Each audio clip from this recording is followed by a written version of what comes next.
Oke, jadi kalau kita review sejenak di materi kemarin kan kita sudah tahu bahwa kalau kita memprogram dengan menggunakan paradigma atau pendekatan object oriented, maka segala hal yang ada di kode program itu kita bungkus dalam kelas ya. Ada kelas, dan dari kelas ini nanti kita bisa membuat instance berupa objek. Kelas ibaratnya sebuah cetakan, misalkan jika kita punya satu kelas, kita bisa membuat banyak objek, di mana objek-objek tersebut memiliki atribut dan metode yang sama. Begitu. Nah, kelas terdiri dari dua komponen, yaitu atribut dan metode. Nah, kalau atribut, ya secara garis besar, yaitu merupakan hal-hal yang apa istilahnya ya, kita jadikan identifikasi mengenai kelas tersebut. Misalkan kita punya kelas dengan nama buku, maka atribut yang cocok ya hal-hal yang menjelaskan tentang buku itu. Misalkan ada judul, ada nama pengarang, genre, dan seterusnya. Misalkan kita punya kelas dengan nama mobil, maka atributnya ya hal-hal yang terkait dengan mobil, misalkan merek, tahun pembuatan, nomor polisi, nomor rangka mesin, nomor sisi apa kapasitas sisi mesin dan seterusnya. Nah, biasanya ini kalau kita buat kelas, maka atribut ini dia berupa kata benda. Misalkan tadi ya ada buku, kan atributnya kan ada judul dan seterusnya, itu biasanya berupa kata benda. Kemudian kalau method ini merupakan istilahnya hal-hal yang bisa dilakukan atau dikenakan pada objek atau kelas tersebut. Misalkan kalau kita punya kelas dengan nama mobil, maka metode yang cocok adalah misalkan belok kiri, belok kanan, tambah kecepatan, atau kurangi kecepatan, dan seterusnya. Dan ketika kita membuat struktur kelasnya ya, biasanya menjadi metode ini dia berupa kata kerja begitu, hal-hal yang bisa dikenakan atau dilakukan oleh kelas atau objek tersebut. Nah, di pertemuan kemarin kita membahas bahwa salah satu metode yang sering kita gunakan nanti ada metode setter dan getter. Sesuai dengan namanya, setter, maka fungsinya adalah kita men-set nilai atribut milik kelas tersebut. Karena idealnya kalau kita punya sebuah kelas, maka semua atributnya harus tidak di-set private, tidak bisa diakses secara langsung directly dari luar kelasnya. Dan untuk mengaksesnya atau merubahnya, kita bisa memanfaatkan metode setter. Kalau getter ya sesuai dengan namanya juga, yaitu mendapatkan. Set untuk men-set, get untuk mendapatkan atau meng-get istilahnya gitu.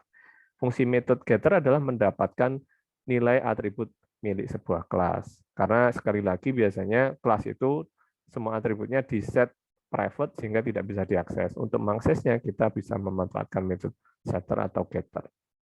Nah, metode sendiri selain setter dan getter ada banyak begitu. Di apa itu metode? Nah, secara definisi yaitu sebuah fungsi yang menjadi milik sebuah kelas. Metode tidak bisa berdiri sendiri. Anda buat metode di luar struktur kelas itu nggak bisa. Harus berada di dalam kelas. Artinya kalau kita membuat sebuah metode, dia harus berada pada blok public class apa gitu. Tidak bisa di luar kelas. Sehingga harus menempel atau berada di dalam kelas. Nah, metode tadi ya sesuai namanya yaitu behavior ya atau kata kerja atau hal-hal yang bisa dilakukan atau dikenakan pada sebuah objek. Ya. Nah, metode juga bisa menerima beberapa input, lebih dari satu atau lebih begitu, dan juga bisa memberikan output berupa zero ataupun lebih dari satu output begitu. Metode yang tidak menghasilkan output apapun dinamakan void method begitu. Lalu jika kita ingin membuat sebuah metode, maka yang disarankan yaitu misalkan nih ada sebuah perintah program, kemudian ada serangkaian perintah yang berulang begitu. Maksudnya berulang itu seringkali dipanggil di banyak bagian kode program. Dipanggil lagi. Ada serangkaian baris program yang sering dipanggil secara bersama-sama pada bagian kode program yang lain. Maka akan lebih tepat jika kode-kode program itu kita bungkus dalam sebuah metode begitu. Kalau saya terlalu cepat atau ada hal yang kurang jelas, silakan ditanyakan ya. Langsung cut aja atau chat gitu Pak, ada yang kurang jelas atau mohon diulangi, nah, silakan. Nah, ini secara teori seperti ini.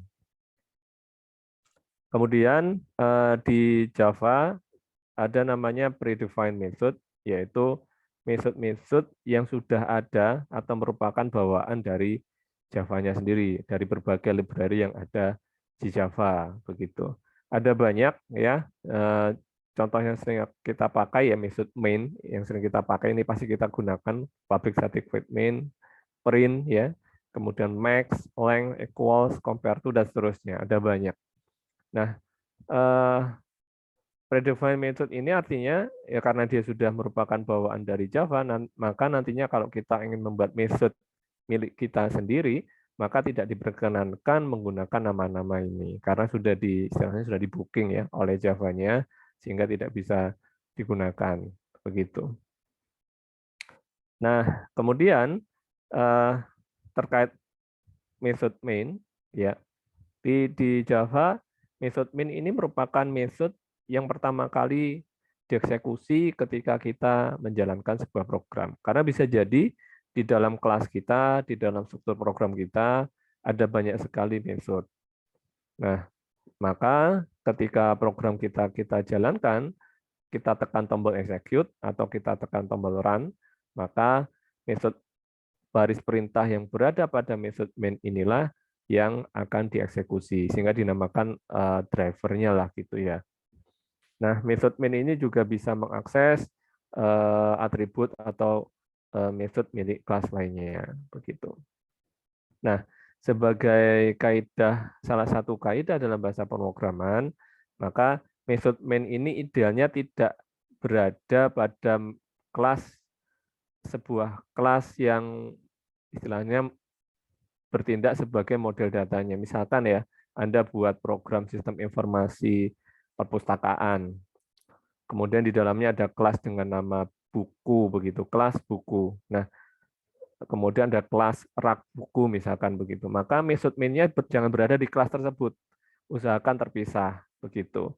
Di keep it separate from object class begitu. Terus di mana Pak saya agar katanya kalau kita yang menjalankan programnya harus ada method main-nya. Terus method main-nya ditaruh di mana?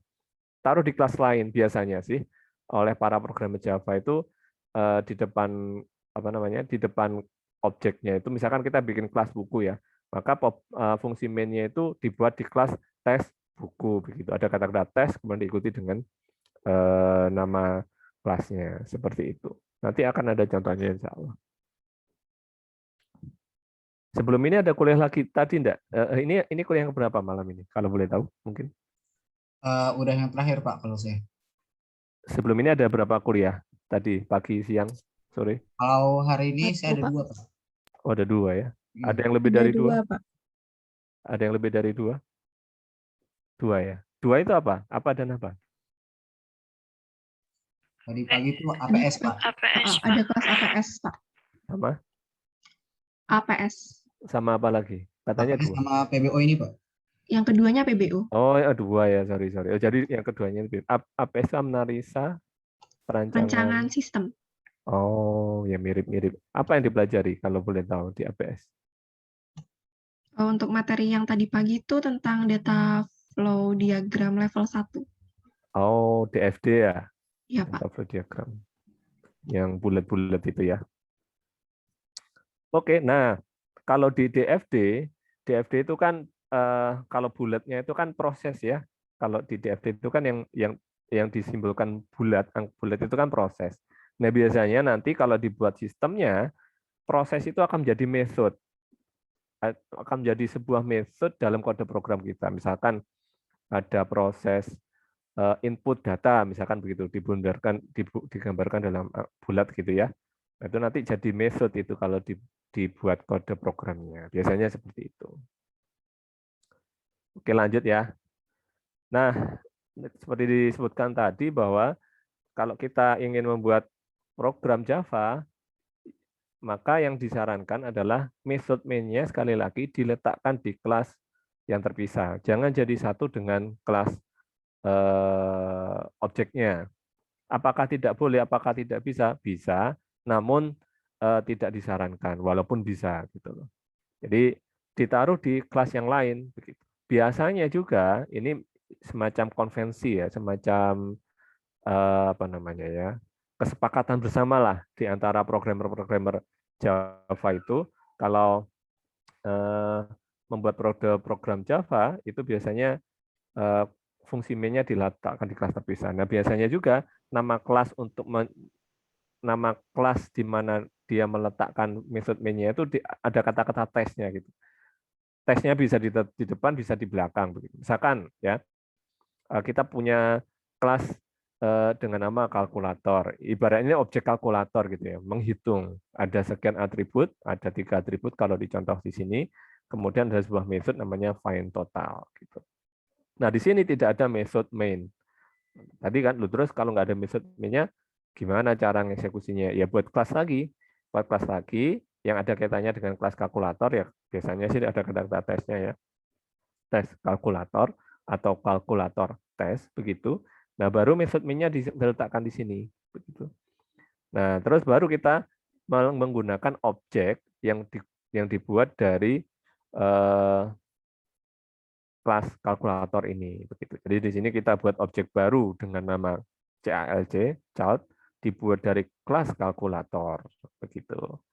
Kemudian ya sudah dilakukan serangkaian proses ya, memanggil method find total, mengambil isi atau merubah isi atribut tip dan seterusnya begitu. Sehingga kalau kita execute, maka inilah yang dieksekusi. Apakah ini ada kaitannya? Ada kaitannya. Syaratnya ya, antara kelas kalkulator dan kelas kalkulator tes ini berada dalam package atau folder yang sama begitu. Jadi agar bisa saling berinteraksi antara dua kelas ini begitu. Nah, untuk mengakses atribut milik kelas lain, untuk mengakses metode milik kelas lain, ya di sini kan dua kelas terpisah nih. Kelas kalkulator kan ingin mengakses atributnya dan ingin memanggil method find totalnya. Caranya ya nama objeknya apa? Ingat nama objek ya, dot itu diikuti dengan nama atribut atau nama method begitu. Ini method main diletakkan di kelas yang berbeda atau terpisah. Ya, kalau ada pertanyaan silakan ya, langsung aja nggak apa-apa. Nah, kita menyinggung lagi tentang predefined method tadi. Kita sudah tahu bahwa di Java ada serangkaian method yang sudah dibuatkan lah begitu oleh pembuat Javanya melalui beberapa library yang ada di Java. Ya namanya predefined method. Ada banyak dan untuk mengetahui apa saja, ya saya kan nggak bisa menjelaskan satu-satu juga karena cukup banyak. Nah silakan diakses di tautan berikut ya, ada banyak sekali. Contohnya kalau di sini, misalkan method max untuk mengambil nilai paling besar di antara dua parameter yang dimasukkan. Nah, method max ini diambil dari library math yang ada pada Java. Jadi manggilnya nggak langsung max gitu ya, nggak bisa ya, tapi harus max ini milik library apa nih? Library math. Jadi math.max begitu. Nah, dokumentasinya kalau kita cek di tautan ini, nah kurang lebih nanti tampilannya kayak gini ya, bahwa ada method max. Perintahnya kayak gini, ada dua parameter A dan B. Apa nih fungsinya? Yaitu return the greater of two integer values. Menghasilkan atau mengembalikan nilai integer yang paling besar di antara dua integer yang dimasukkan. Begitu. Parameternya A dan B ya, begitu. Nanti outputnya berupa mana yang paling besar antara A dan B, seperti itu. Ya, jadi kita juga perlu tahu ya, method yang kita panggil itu diambil dari library apa. Nama library-nya, dot, kemudian diikuti nama methodnya. Nah, itu predefined method. Terus bagaimana jika kita ingin membuat method kita sendiri? Method itu ibaratnya kalau mau digambarkan secara visual itu ibaratnya kalau kita belajar kalkulus atau fisika atau apa matematika itu ibarat sebuah fungsi gitu kan ya. Ada notasi y sama dengan fx. Y ini outputnya, fx ini fungsinya. X sebagai inputannya dimasukkan ke dalam fungsinya menghasilkan sebuah value atau nilai. Nilai tersebut dimasukkan dalam variabel y. Nah, kurang lebih sama seperti itu. Maka method ya serangkaian proses di mana ada input, diproses, kemudian menghasilkan output. Kalau dimodelkan secara visual kurang lebih seperti ini. Nah, kemudian sintaksnya, kalau kita ingin membuat sebuah metode, di Java harus mengikuti pola atau sintaks seperti ini. Ya. Pertama, jadi nggak bisa ujuk-ujuk nama metodenya apa gitu, nggak bisa. Jadi yang pertama adalah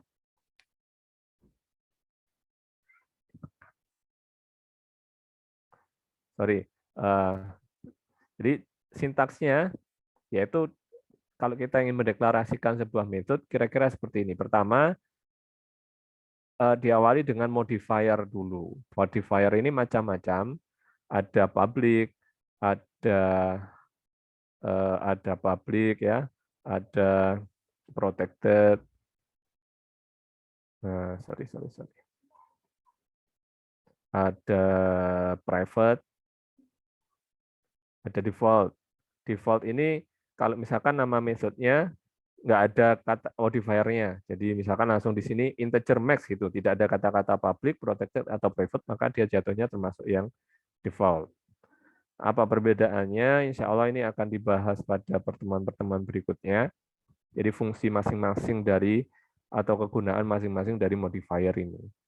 Kemudian return type di sini adalah tipe kembalian dari metode tersebut. Maksudnya tipe kembalian bagaimana? Jika metode itu dijalankan, dia akan menghasilkan nilai apa, begitu. Tipe datanya apa yang dihasilkan? Apakah berupa data berupa integer, atau string, atau float, atau yang lain. Nah, di sini kita bisa memasukkan beberapa tipe data primitif ataupun objek atau kelas Java bahkan juga bisa. Bagaimana jika metode kita itu tidak menghasilkan nilai apapun ketika dieksekusi metodenya? Dia tidak menghasilkan nilai apapun, ya ada serangkaian perintah tapi nggak ada output nilainya, maka kita bisa menuliskan return type-nya di sini dituliskan dengan void.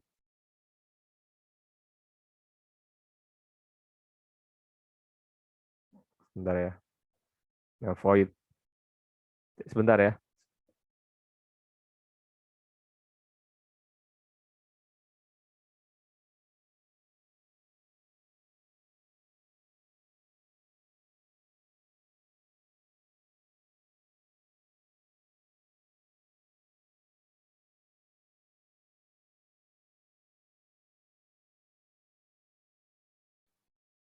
Oke, sorry ya.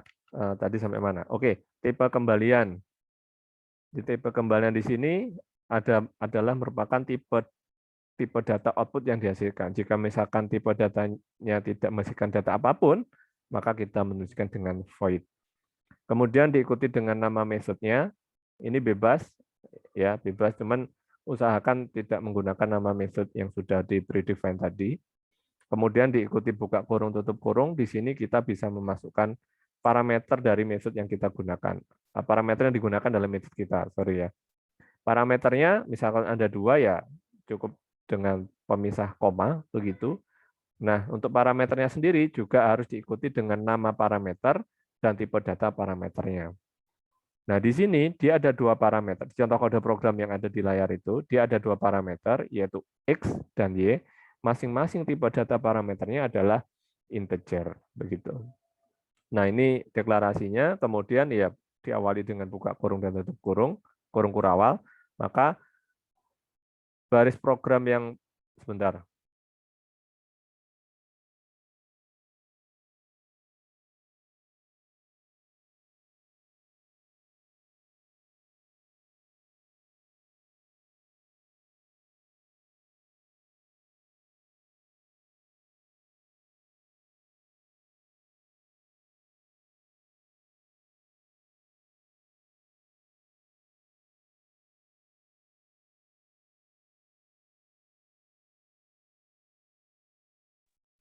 Oke, sorry ya. Nah, kemudian ini yang berada di antara buka dan tutup kurung kurawal inilah yang merupakan body of the method-nya. Maksudnya body apa? Ya ketika method itu dijalankan, maka ya serangkaian perintah inilah yang akan dieksekusi. Begitu. Nah, ini cara membuat metode-nya kurang lebih seperti ini. Mungkin dari sini ada pertanyaan atau ada bagian yang kurang jelas? Mungkin. Izin bertanya, Pak. Ya. Kalau untuk parameter listnya itu tuh apa boleh kita ngasih 3 misalkan, tapi yang dipanggil tuh cuma 2 gitu, Pak. Misalkan X, Y, Z. Tapi yang aku pakai tuh cuma X sama Y aja, Pak. Ini Eh, dieksekusi gitu. kalau boleh tidaknya boleh, cuman biasanya nanti akan ada semacam warning atau peringatan begitu. Kalau kita pakai IDE ya, entah VS Code atau NetBeans atau yang lain begitu. Itu nanti akan ada semacam warning bahwa ada satu parameter yang tidak terpakai begitu. Lagian ya secara logika kalau kita bikin parameternya cuma tidak kita gunakan ya buat apa gitu kan. Kira-kira begitu sih Mas. Kalau boleh boleh, cuman nanti ada warning gitu loh. Ada satu variabel yang atau parameter yang nggak kepakai. Kira-kira kenapa kok ada tiga parameter, cuman yang digunakan ada dua, untuk apa kira-kira? Enggak Pak, tadi saya cuma mau nanya aja Pak sebenarnya. Oh Kepikiran gitu. gitu. Iya. Nah, terkait itu, misalkan nih, Pak, saya ingin buat metode, tapi misalkan metode saya ini parameternya itu, misalkan dia bisa menjalankan serangkaian perintah, di mana perintah itu ada yang menggunakan dua parameter, dan ada yang menggunakan tiga parameter. Maka nanti Anda juga tidak masalah, misalkan ya, ini sudah ada method public integer max, ada dua parameter, kemudian di bawah, itu Anda bikin method yang exactly same, sama persis, tapi parameternya ada tiga, itu juga tidak dilarang, diperkenan. Jadi misalkan ya, ini nih sudah ada di kode program Anda sudah ada method ini, dua parameter. Kemudian ada serangkaian proses juga yang memerlukan tiga parameter. Proses itu bisa jadi, artinya proses ini bisa menggunakan dua parameter atau bisa menggunakan tiga parameter. Nah, Anda memanggil method, membuat method ini misalkan sama persis lah ya, public integer max. Nah, di sini misalkan ini metodenya sama persis Pak, cuman kan ini kalau yang ini kan dua parameter, yang ini tiga parameter. Karena ada sebuah kondisi yang misalkan ini kan untuk mencari nilai terbesar antara X dan Y. Misalkan ada tiga bilangan, Pak, gitu. Anda pakai gini juga boleh, X, kemudian Y, integer Y, integer Z, misalkan begitu. Nah, kayak gini juga boleh. Anda nuliskan di bawah gitu. Ada method yang sama persis, namun dengan signature istilahnya, atau parameter yang berbeda. Gitu. Jadi ini fleksibel nanti, mau pakai dua parameter atau pakai tiga parameter. Jadi tidak membazir ketika, misalkan karena ada tiga parameter, cuman kalau gini kan yang dua parameter aja yang nggak pakai kan. Nah, kalau misalkan ada tiga parameter gunakan, ya Anda buat metode lagi aja, yang sama persis tapi dengan jumlah parameter yang berbeda. Kira-kira begitu untuk apa namanya, mengantisipasi metodenya ini dinamis nih, parameternya bisa dua, bisa tiga begitu. Nah, kaidah seperti ini itu kalau di OOP, Object Oriented Programming, itu dinamakan dengan polimorfisme. Morf itu bentuk, poly itu banyak-banyak bentuk. Maksudnya apa? Ada satu metode yang punya bentuk yang berbeda. Ada babnya sendiri, insya Allah tentang ini nanti dijelaskan panjang, lebih detail lah. Nah, kira-kira seperti itu. Mungkin begitu. Ada lagi yang mau ditanyakan? Nggak ada ya? Oke. Nah, ini penjelasan masing-masing apa namanya, masing-masing komponen modifier, return type, teksturnya penjelasannya seperti ini. Modifier ini ya mendefinisikan tipe aksesnya, ada 4 tadi ya, ada public, protected, private. Ini akan dibahas pada pertemuan berikutnya. Return type ini akan menghasilkan, tipe data apa yang merupakan hasilnya. Jadi kalau misalkan method Anda tidak menghasilkan data apapun, artinya hanya serangkaian perintah tapi ada tanpa menghasilkan data apapun, ya return type-nya ditulis void begitu. Nama method, kemudian parameter list diupdate dengan buka dan tutup kurung begitu, kemudian method body diupdate dengan brace ya, kurung kurawal. Ini azan Isya, kita break sebentar sampai azan selesai ya. Di tempat saya sih azan ya, kita break sebentar. Oke, sorry, mohon maaf ya. Oke, thank you, udah diingatkan. Tadi mulai kapan itu belum direkod ya, kepotong banyak. Semoga nggak apa-apa. Nah, mungkin itu terkait apa namanya, cakupan scope dari parameter yang ada begitu. Sehingga nanti kalau kita definisikan X di sini ya hanya metode calculate saja yang ngerti X itu apa, Y itu apa gitu. Metode calculate 2 mau ngakses X nggak bisa ya. Oke, kemudian terkait tipe kembalian return value ya bebas ya. Seperti kita tahu bahwa variabel di Java itu ada banyak ya, ada integer, string dan seterusnya.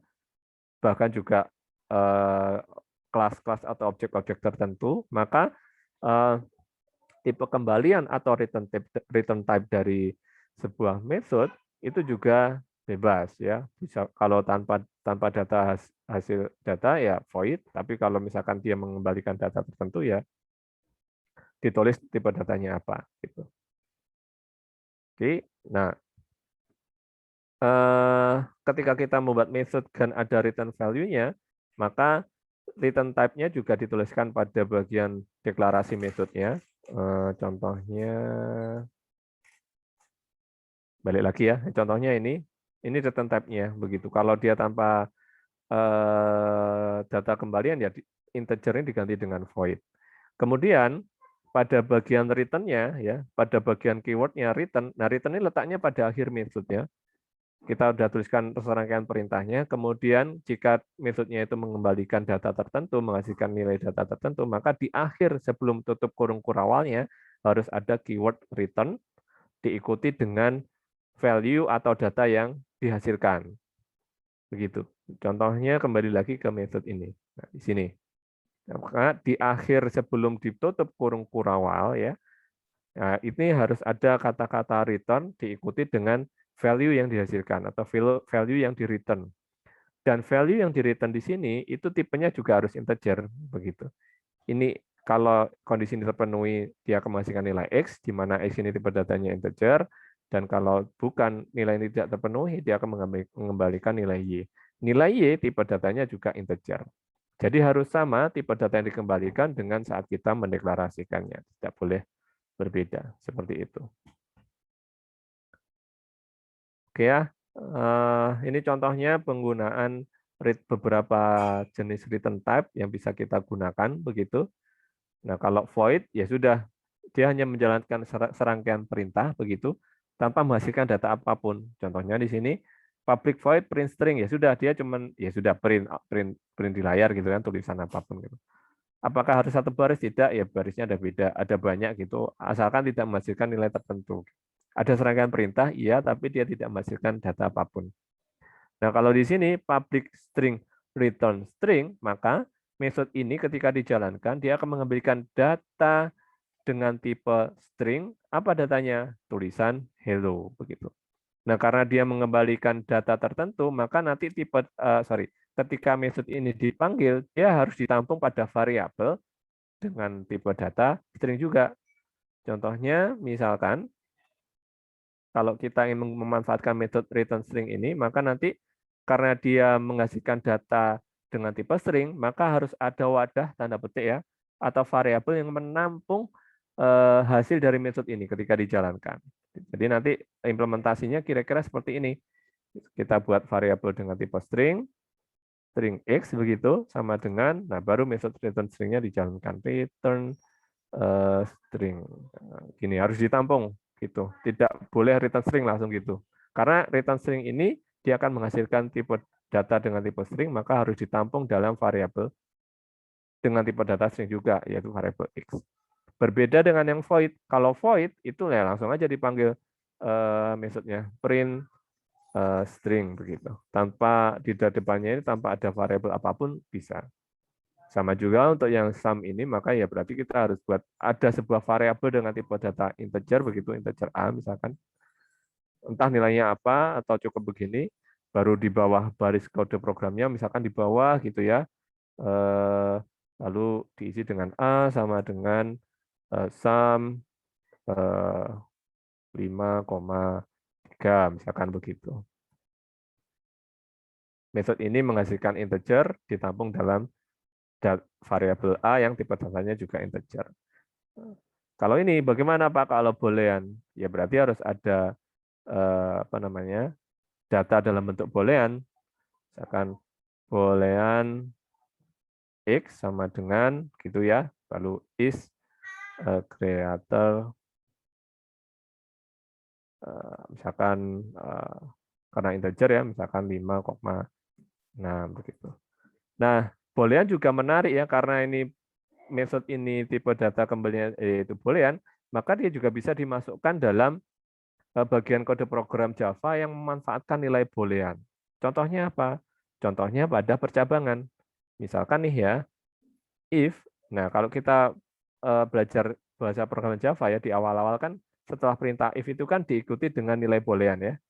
Bisa sebuah kondisi, bisa sebuah apa namanya perbandingan atau bahkan nilai boolean true gitu kan ya.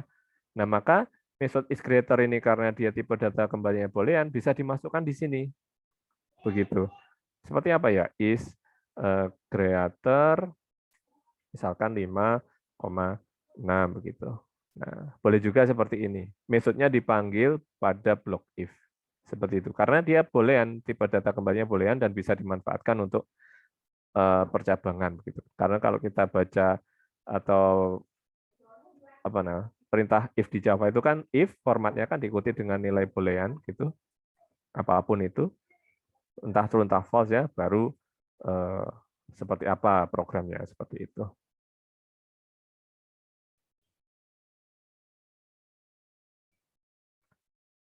Oke, oh ada Pak Zarkasi. Ya, sebentar Pak, sabar.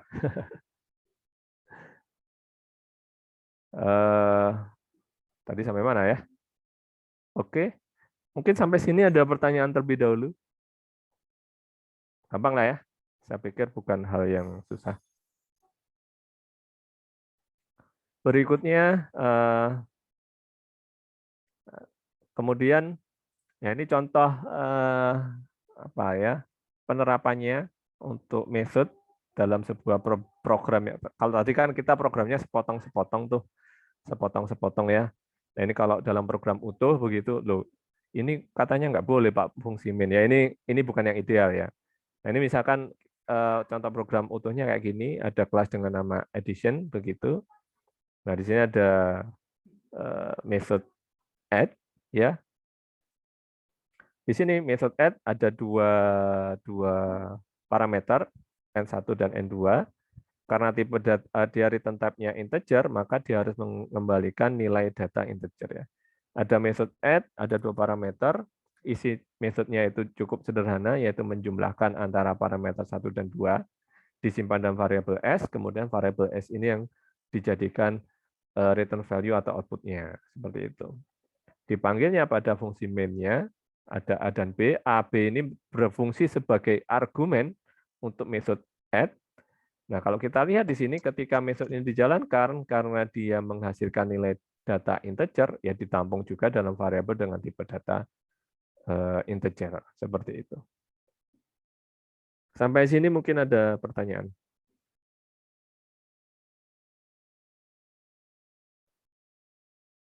Oke, jelas? Ya. Yep. Berikutnya, yang perlu Anda ketahui juga, di Java, kalau kita lihat ya, bolak-balik ke atas itu kan ada kata-kata static gitu kan ya. Public static void main, ada public static integer dan seterusnya. Apa sih bedanya static dan non static itu? Nah, static sebuah method dinamakan static method jika ada kata-kata static di depan. Ya, terjelas gini ya. Ini ada kata-kata static, oh berarti method main ini static method. Method add ini merupakan static method. Nah, static method itu apa? Static method itu belong to a class rather than of instance. Artinya method static itu biasanya kita jalankan atau kita panggil tanpa kalau di Java kan kalau kita bikin method kan harus menempel dalam sebuah kelas ya. Dari kelas ini kita bisa buat instance berupa objek. Nah, kalau method static ini metodenya bisa dipanggil tanpa membuat instance objek dari sebuah kelas. Jadi dari nama kelasnya langsung dipanggil nama metodenya. Nah, kelas ini kita nggak perlu buat instance-nya begitu. Nah, di sini jelaskan main advantage-nya adalah kita bisa memanggil tanpa create objek dari kelas tersebut. Begitu. Nah, karena dia merupakan static method, maka dia bisa mengakses data statik dari membernya, dari atribut yang berada dalam kelas tersebut. Contohnya, ini kebetulan nggak ada contohnya ya. Di sini misalnya ada class edition, nah di sini kita bisa memasukkan beberapa atribut dan bisa kita kasih keterangan static begitu. Contoh paling gampang ya method main. Ada static, ada non-static. Maka non-static juga kebalikannya. Ini contoh untuk method static begitu. Nah, method static, method non-static biasanya kebalikannya juga dinamakan dengan non-static dinamakan dengan instance method. Di instance method itu adalah ya sama juga, dia method yang berada dalam kelas, namun method ini untuk dijalankan kelasnya dia harus dibuat objeknya terlebih dahulu atau instance-nya terlebih dahulu. Before calling or invoking the instance method atau non-static method, maka harus dibuat objek dulu dari kelas tersebut. Seperti itu. Ini contohnya. Nah, kalau kita lihat ya, kita buat kelas dengan nama instance method example ya. Ada dua metode, public static void main dan add. Nah, ini atributnya diletakkan di tengah ya. Loh, kata di atas, apakah nggak harus di atas? Nggak apa-apa, di tengah juga. Namun biasanya untuk memudahkan, taruh di atas. Ada satu atribut atau field dengan tipe data integer namanya S. Nah, kalau kita lihat di sini, berbedanya dengan yang tadi, dia tidak ada kata-kata static ya, langsung public, integer, add. Begitu. Tipe modifiernya public, tipe data kembalinya integer, nama metodenya add. Begitu. Nah, karena metode add ini bukan merupakan metode statik, karena ketika dia dipanggil, maka dia harus, metode add ini kan merupakan metode milik kelas ini ya. Karena dia non-statik, maka kelas ini harus dibuat objeknya terlebih dahulu, atau dipanggil instance-nya terlebih dahulu. Nah, di sini kita buat objeknya terlebih dahulu, instance method example object. Nah, ini nama kelasnya, ini nama objeknya ya. Objek atau instance yang dibuat dari kelas ini. Nah, kita ingin memanggil method add-nya, ya berarti memanggilnya lewat memanggilnya lewat instance ini. Jadi di sini object.add. Nah, ini nama metodenya ya, milik objek. Ingat ya, di sini nama objek bukan nama kelasnya ya, nama objeknya. Seperti itu. Nah, mungkin itu untuk teorinya. Mungkin ada pertanyaan dari serangkaian penjelasan ini mungkin sebelum kita mungkin praktek ringan ya atau latihan sebentar untuk penerapannya. Ada bagian kode atau bagian dari slide yang mungkin kurang jelas?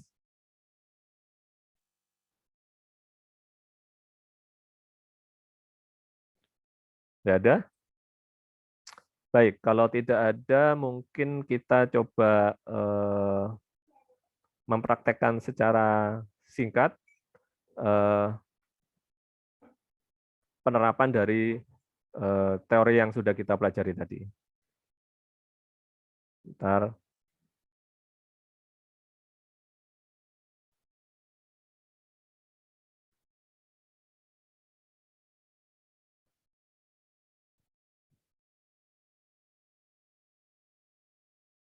Oke, kita latihan penerapannya sebentar ya.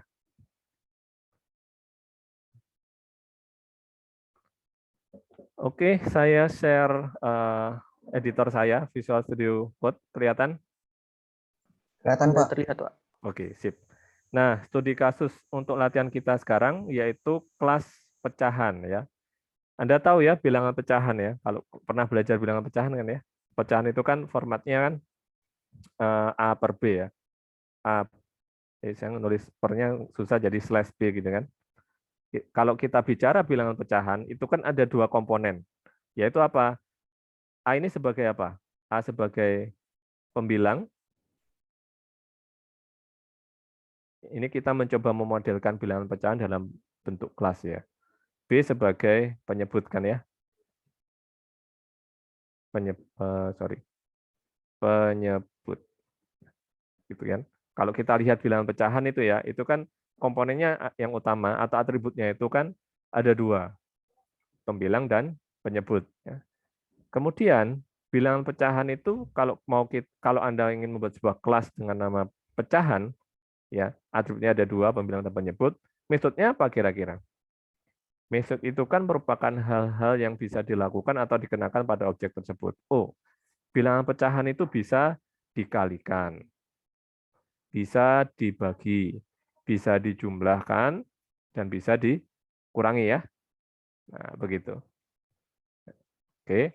Nah, dari modal sederhana ini, kita coba buat kelasnya sekarang. Oke, yaitu kelas dengan nama bilangan pecahan. Dari model sederhana ini, kalau kita buat kelas bilangan pecahan, oh berarti ada 2 atribut, yaitu integer pembilang, kemudian integer penyebut. Nah, misalkan begitu. Oke. Nah, ada 2 atribut. Gitu. Kemudian kita mari sekarang beranjak ke metodenya, karena kita pembahasannya metode, kita fokusnya ke metode. Metode itu merupakan hal-hal yang bisa dikenakan atau dilakukan pada sebuah objek. Ada bilangan pecahan itu bisa dikalikan dengan bilangan pecahan lain, bisa dibagi, dijumlah dan dikurangi. Nanti kita buat metodenya. Nah, sebelum lebih lanjut, maka best practice ketika Anda membuat sebuah kelas, maka semua atributnya itu di-set dengan private. Ini best practice. Apakah harus? Tidak. Gitu ya. Di-set private, kemudian kita sediakan metode setter dan getternya. Mungkin di sini diperlukan nanti cuman metode getternya saja ya. Public integer get pembilang gitu. Nah, di sini ini merah ya. Tipe data kembalinya integer, nama metodenya pembilang. Sudah, karena tipe datanya integer, ya sudah return this dot pembilang. Hal yang sama juga berlaku untuk penyebut. Kita buat metode getternya public integer get penyebut. Nah, konvensinya ya tadi kalau terdiri dari 2 kata, kata pertama pakai huruf kecil, kata kedua pakai huruf besar. Kata pertama kata kerja verb, kata kedua yaitu noun atau ya kata benda. Ini yaitu return this dot penyebut. Nah, kita buat getternya. Setternya mungkin nanti aja ya, karena kayaknya nggak kepake. Oke. Nah, kemudian kita mungkin dari serangkaian proses ini dikalikan dibagi dari jumlah, mungkin yang paling mudah yaitu dikalikan. Kalau Anda punya bilangan pecahan, 2 bilangan pecahan, yaitu A per B dan C per D, kalau A per B dikalikan dengan C per D, itu jadinya gimana nih? Nilainya gimana? Kalau per BD. AC per BD. AC, A dikali, maksudnya kan AC itu kan A kali C per B B kali D. Oke ya, penyebut dengan penyebut, pembilang dikalikan dengan pembilang. Oke, rumus ini kita terapkan atau kita buat metodenya sekarang. Yaitu, sorry. Sekarang kita buat metode untuk mengkalikan ya, bilangan pecahan. Oke, nah nama metodenya misalkan dikali kan, nah gitu kan. Ini nama metodenya. Terus ininya kita kasih set public dulu. Nah, kira-kira nanti return type-nya apa nih dikalikan? Begitu kan? Apakah merupakan bilangan pecahan atau nilai integer atau yang lain begitu. Menurut Anda kira-kira kalau metode dikalikan ini dijalankan, kira-kira output tipe datanya apa ya? Menurut Anda yang paling cocok? Bilangan pecahan juga atau nilai integer atau yang lain? Kira-kira? Menurut Anda, jawab aja salah satu mungkin. Yang paling cocok. Izin bertanya Pak? Ya. Jawab Pak. Ya. Mungkin double Pak, soalnya kan dia kayak bagi gitu Pak soalnya. Oke, Jadi double. Double, karena desimal ya. Oke. Kemudian parameternya, nah Bilangan pecahan itu dikalikan dengan apa? Dikalikan dengan bilangan lain, dikalikan dengan sebuah nilai integer, dikalikan dengan double, atau dikalikan dengan bilangan pecahan lainnya. Nah, kalau kita lihat di rumus ini, bilangan pecahan yang kita kehendaki itu kan dikalikan dengan bilangan pecahan yang lainnya kan. A per B dikalikan C per D. Oh, berarti harus dikalikan, karena mintanya seperti ini, maka dia dikalikan dengan bilangan pecahan lainnya. Begitu. Oh, berarti parameternya yaitu pecahan yang lain. Pecahan misalkan X. Gitu. Parameternya itu bilangan pecahan juga. Gitu.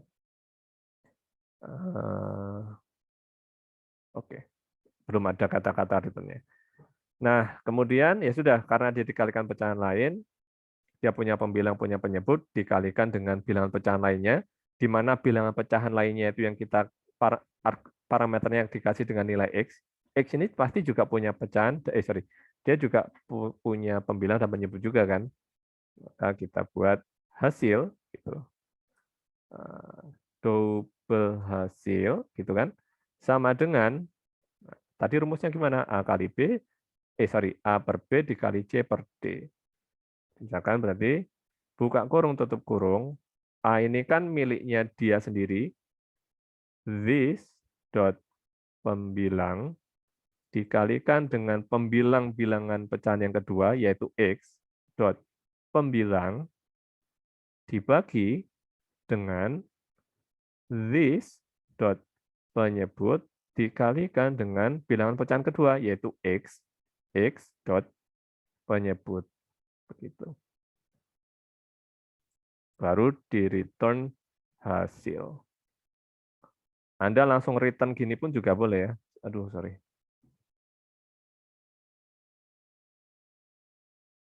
Ini kan 2 kali nih nulis, Anda langsung gini aja. Tapi bisa nggak ya? Saya juga nggak tahu. Misalkan langsung return, bisa nggak? Ini langsung dimatikan aja. Oh bisa, langsung gini juga boleh. Seperti itu. Nah ini kalau tipe data kembaliannya juga, berupa angka double. Tapi bagaimana? Oh begitu kan nggak tahu Pak nanti penyebut dan pembilangnya jadi dari hasil perkaliannya berapa. Bagaimana jika output atau hasil dari metode perkaliannya itu juga berupa bilangan pecahan? Maka kita juga menuliskannya kembali public. Pengennya sekarang outputnya itu juga bilangan pecahan, bukan angka utuh double, tapi juga sama-sama bilangan pecahan yang juga punya penyebut maupun pembilang. Maka Anda juga bisa menuliskannya public pecahan, begitu, return type-nya berarti berupa objek bilangan pecahan, dikalikan pecahan X. Boleh. Oh, nah, gini. Ini karena dia bilangan pecahan, nanti return value-nya juga harus berupa objek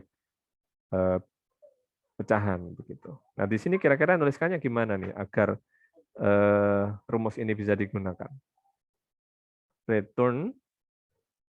Oh, kita buku belum ini ya, belum bikin konstruktornya ya. Yang penting malah kelupaan. Kita bikin konstruktornya dulu. Sorry, kita skip sebentar. Kita bikin konstruktornya dulu. Konstruktornya malah kelupaan ya. Public pecahan. Sorry, integer. Konstruktornya malah kelupaan dulu ya. Kelupaan. Pembilang integer penyebut.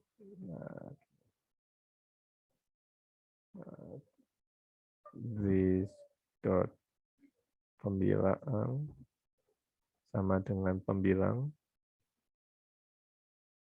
This dot penyebut sama dengan penyebut. Nah, ini konstruktornya sampai kelupaan ya. Ini kalau saya kasih keterangan biar ya. Konstruktor. Nah, ini. Nah, sekarang di sini karena di sini return type-nya adalah sebuah bilangan pecahan, maka kita tuliskannya return new pecahan begini. Parameternya apa nih? Parameternya ya, kalau pecahan dikalikan kan berarti pembilang yang baru itu kan A kali C kan ya. Berarti this, ini aja, ini copy. Ini untuk pembilangnya, untuk bilangan pecahan yang baru. Penyebut bilangan pecahan yang baru yaitu ini.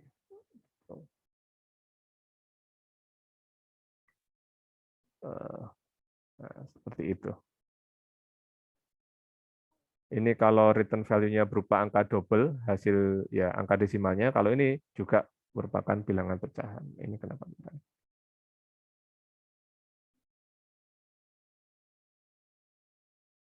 Oh, ini duplicate ya. Duplicate.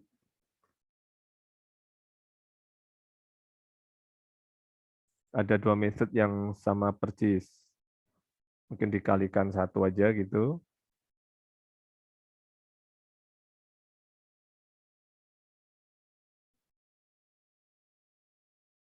Untuk membedakan lah ya.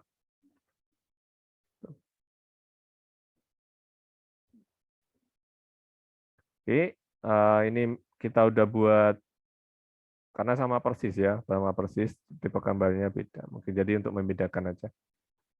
Nah, kemudian di sini, oke, kita buat untuk logika pembagian di jumlah yang dikurangi, saya pikir juga sama ya. Sama, sekarang tinggal cara pakainya. Sebelum cara pakainya, mungkin saya buat method untuk dicetak di layar ya. Public void.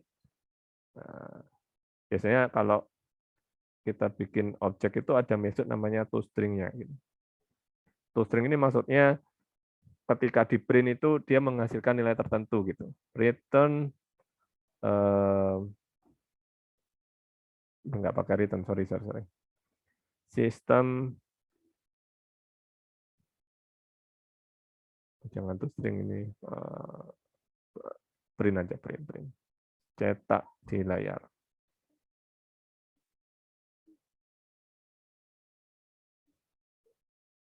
Nah, begini, ini fungsinya untuk mencetak di layar, system.out.println, yang di print adalah bilangan pecahan yang itu ya, dalam format pembilang slash penyebut. Jadi yang dicetak yaitu this dot pembilang plus slash plus this dot penyebut. Oke, ada konstruktor, ada getter, ada cetak layar. Nah ini kalau gini sebaiknya jangan ya. Ini langsung, karena sudah disediakan metode getternya, get pembilang, begitu maka di sini ya langsung aja get pembilang. Ini juga get penyebut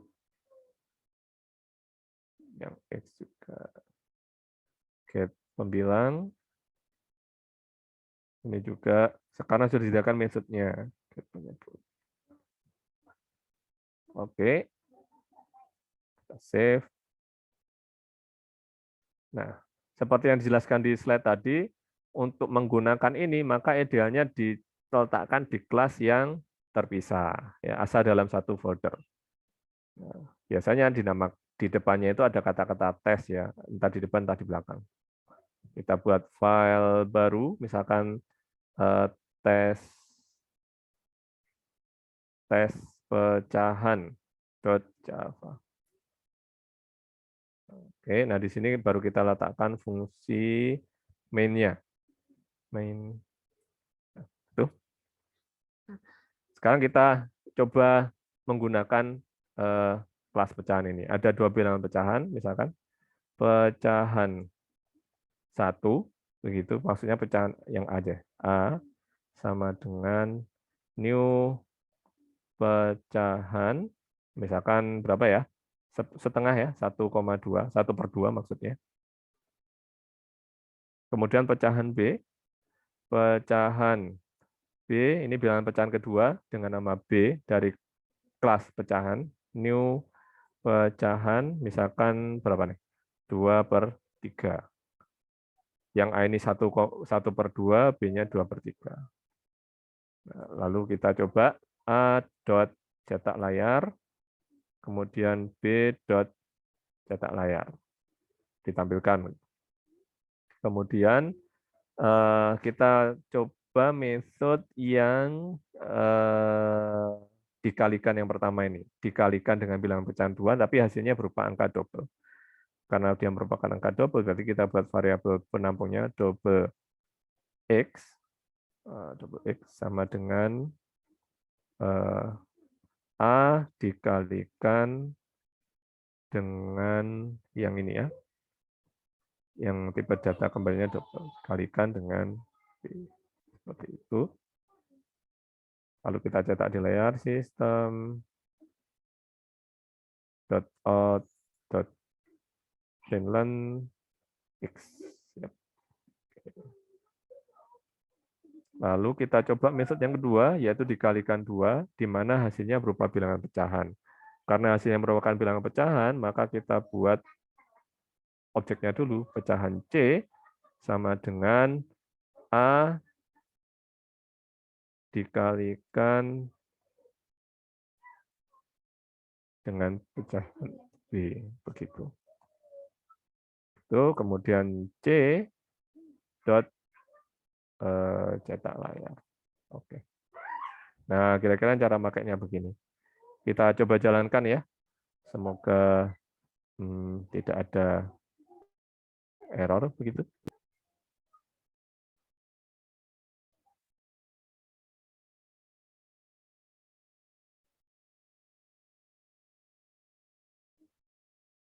Ininya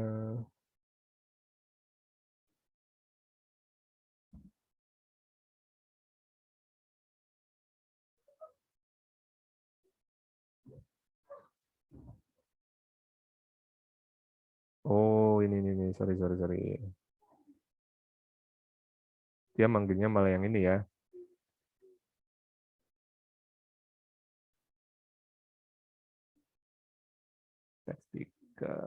Teks 3. Sorry.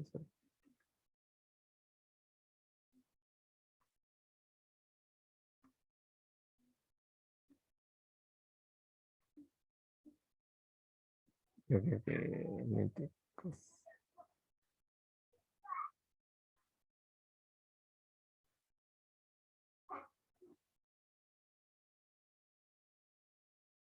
Nah, ini hasilnya. Ini 1,2 1,2 1/2 ini hasil dari A dot cetak layar, 2/3 dari B dot cetak layar, kemudian variabel X ya dikalikan dengan B, ini kok 0,0 ya. Nanti kita cek deh kenapa kok bisa di 0,0. Ini dicetak di layar, kemudian yang C ya A dikalikan ini 1/2 kali 2/3, apakah 2/6 ya? Benar ya, 2/6 ya. Benar nggak? Benar, Pak. Benar ya, 2/6. Kira-kira begitu. Ini 0 karena pakai integer kayaknya. Sorry. Kita cek di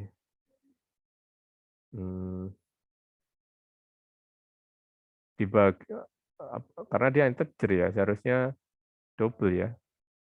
Ya mungkin ada yang perlu diperbaiki di sini yang jelas.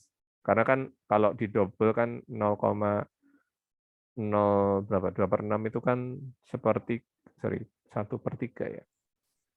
Ya, 1/3 ya, 2/6 itu kan Iya, Pak. 0,333. Ya mungkin Iya, ada 1/3 sesuatu harus. ya. Gimana?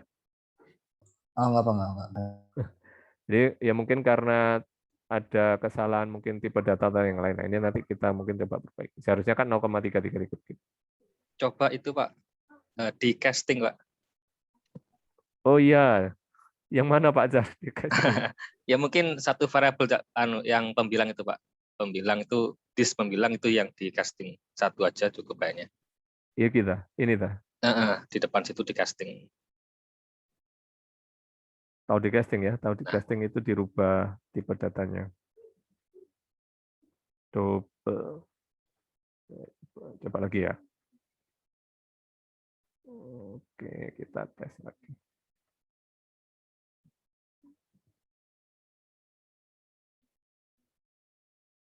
Oke, thank you Pak Zarkasi ya. Ternyata harus salah satu datanya karena kita yang dilibatkan sebagai atribut integer, maka ya otomatis dianggap sebagai integer juga. Jadi agar bisa dirubah menghasilkan tipe data double, ya di casting istilahnya atau di convert ke dalam bentuk tipe data double. Terima kasih Pak Zak.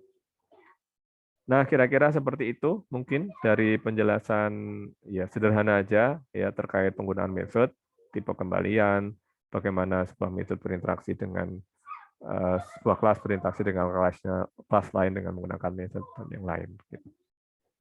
Dari sini mungkin ada pertanyaan, mungkin ada bagian dari kode program ini yang kurang jelas. Kalau nggak ada, saya yang tanya gitu. Anda pengen ada yang tanya atau saya yang tanya?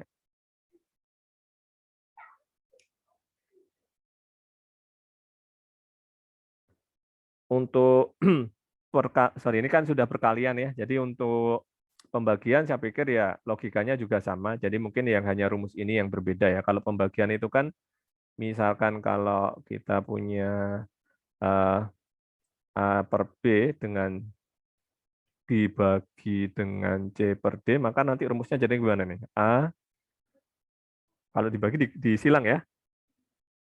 A dikalikan dengan D per B dikalikan dengan C. Berarti nanti pembilang this dot pembilang dikalikan dengan penyebut parameternya, this dot penyebut dikalikan dengan pembilang parameternya. Ininya disilang ini nanti apa namanya? Di rumusnya disilang. Penjumlahan juga ya intinya penjumlahan pengurangan pembagian tinggal menyesuaikan rumusnya ini saja dirubah. Begitu. Kira-kira seperti itu. Mungkin dari sini ada yang mau ditanyakan sekali lagi? Tidak ada?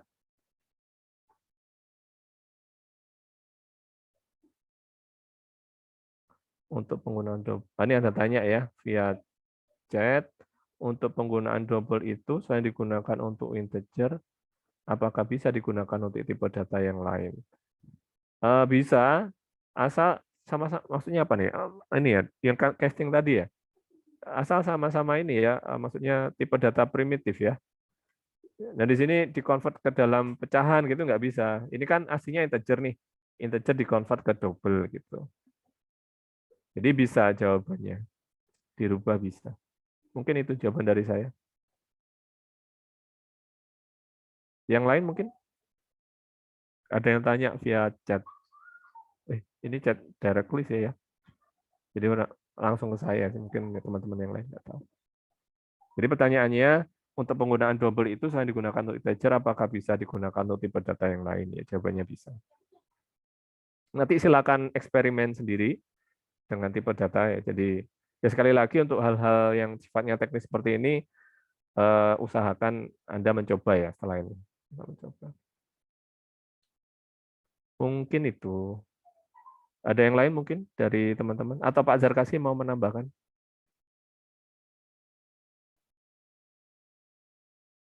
Nggak ada? Kalau nggak ada, tak kasih tugas ya. Boleh? Nah, oke. Karena materinya sudah tercakup semua, begitu. Tugasnya, jadi yaitu Anda modifikasi kelas pecahan ini, ya. Anda buat kelas pecahan ini kan sudah jadi nih, tinggal dilengkapi. Pertama, saya tulis aja di sini. Di tugas, ya, lengkapi kelas pecahan tersebut dengan metode. Ini kan yang kurang, ini nih penjumlahan ya, penjumlahan perkalian udah, pengurangan, kemudian pembagian. Nah itu dilengkapi. Nah lalu tidak cukup itu saja. Sebagai tambahan, hasil dari penjumlahan, pengurangan, pembagian ini hasilnya berupa bilangan pecahan. Hasil dari proses di atas yaitu berupa bilangan pecahan juga. Nah, ini selain berupa bilangan pecahan yang sudah disederhanakan. Nah, ini challenge-nya di sini nih. Nah, sudah disederhanakan. Jadi, nanti di bilangan pecahan hasilnya itu, contoh ini ya, pengalian ya, 1/2 kali 2/3 kan 2/6 nih. Ini kan mestinya disederhanakan kan, jadinya berapa? 1/3, begitu. Jadi nanti di proses pengalian bikinan Anda, ada perkalian plus penjumlahan penggunaan pembagian, hasilnya berupa bilangan pecahan, dan dalam format yang sudah disederhanakan. Jadi outputnya di sini, pengalian tugas Anda itu bukan 2/6, tapi sudah jadinya jadi 1/3, begitu. Dalam bentuk yang sudah disederhanakan. Kira-kira begitu. Itu tugasnya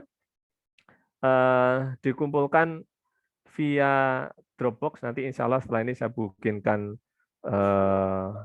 link untuk pengumpulan tugasnya dengan format di zip ya, dalam 2 kelas gitu, pecahan.java dan tos pecahan. Ini Anda zip, nama format filenya yaitu class-name.zip begitu. Jadi misalkan ini kelas A dan kelas C ya, misalkan A. Kan Anda kan pada 2020 ya, 2020 misalkan berapa 24 zip. Nah, kira-kira seperti itu. Dikumpulkan sebelum perkuliahan minggu depan, begitu. Jadi H-1 kalau kuliahnya hari Rabu berarti paling lambat Selasa malam ya. Sehingga nanti hari Rabunya mungkin bisa dibahas. Semoga tidak menyulitkan, namun bisa membuat Anda lebih paham lagi terkait materi ini.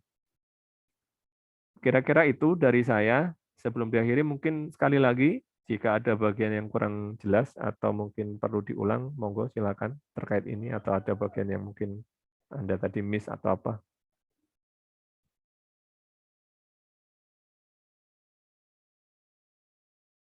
Tidak ada? Ya, alhamdulillah kalau nggak ada ya, berarti sudah cukup jelas.